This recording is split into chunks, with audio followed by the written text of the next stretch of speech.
Kasalukuyan nang nakapiit sa Maharlika Detention Cell sa Cagayan de Oro ang isang 20 anyos na ama na kinilalang si Rafi, isang nursing student na residente ng Kibawi, Bukidnon, matapos itong mapatay umano ang sarili niyang 1-month-old na anak na nilagay sa bag at iniwan sa boarding house sa Barangay Kugman. Naharap sa kasong parricide ang nasabing suspect. Ayon sa mga otoridad, sinailalim na sa otopsiya ang labi ng sanggol upang matukoy ang eksaktong sanhi ng pagkamatay nito at para na rin sa pagpapatibay ng kaso. Patuloy pa ang malalim na investigasyon ng pulisya habang hinihintay ang resulta ng autopsy upang makumpleto ang detalye ng malagim na krimen.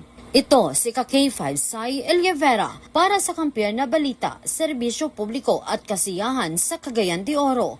K5 News FM. K5 News FM. News FM.